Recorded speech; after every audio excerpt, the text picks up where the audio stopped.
All right, so in this week, I'm talking about, again, changes that we're making. And with this pivot, the small pivot, it's small and large in kind of some different ways for our company. We very much care about redesign, but we're adjusting to the pieces of it that we can work on that we know really, really well, and how we go about doing that and who we do that with. Okay, so last week we talked about buy-in, like real legitimate buy-in. This is something that we work on because it's something that we know how to build and we know it's absolutely essential. Okay, so part of buy-in is having a plan, and having a plan that faculty can get behind, not just having these, like, we're going to do this initiative, we're going to do this initiative, we're going to try this, this, this. Everybody's doing that. Every college, if you ask anyone, what are you doing with Dev Ed? Everyone will say, we've been doing things for years. And they're right. And I would have said the same thing. And I did say the same thing when people came to my college years ago from the state. And they're like, so tell us what you've been doing. We've been doing all kinds of things. Did we move the needle? No. And most of the things that we did, it wasn't moving the needle, because the dirty little secret that nobody wants to address, but is still alive and kicking, is that for all the initiatives that are out there, they are fringe. The standard pre-algebra, beginning algebra, intermediate algebra sequence is alive and well at over 3/4 of colleges, definitely in my state and throughout the country. And there's a variety of ways to know this. Some people have documented it, but you can look at where sales are in terms of what are people purchasing. And the reality is, like, where are the courses? Where are the materials being bought? It's still a lot of pre, beginning, and intermediate. Now, has it changed over the years? Absolutely. But a lot of these initiatives are still on the fringes. They're not at scale. And to get them at scale, you have to have faculty that will buy into that.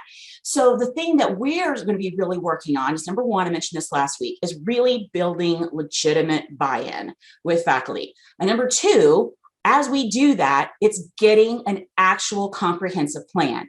So I was reading something the other day. It's like, instead of having like this arm being pulled in this direction and this arm being pulled in this direction, and it's like, which way does your body go? We want both arms like moving forward together, propelling us in the same direction.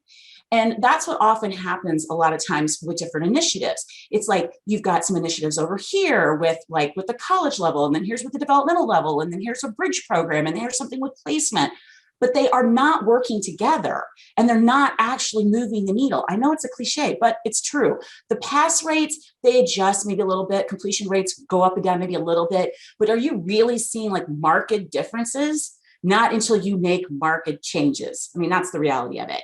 So to do that, you got to have the faculty on board, and you got to have a plan that actually makes all that happen. That is something we know how to do well. And so that is one of the pieces that we are delving into more with faculty, getting them on board and getting a plan of action that puts all these different pieces and plugs them together and makes them work as a team in a way that faculty can live with. Now, some people would say, well, faculty don't have to live with it. Yeah, they do. If you want it to live on, if you want it to work, and you want it to last. And that is just the reality of it. We can't just pay lip service to it. We really do have to have faculty on board for this, not just to be another initiative that we did 5 years ago. Oh, remember when we did X? And it's gone. You really do have to have the faculty on board. Not only do we recognize that, we know how to make that happen. Can I make that happen with every college and university in the US? No, I can't. I'm not going to claim otherwise. But there are a group, definitely there are types of colleges and universities that we are strong with and have a lot of success with. And so those are the ones that we want to work more with, so we can actually help them make the changes. There are other groups that will work better with other types of colleges and universities. I think we all have our niche of where our skills are best suited, and we are figuring out where ours are best suited. More next week.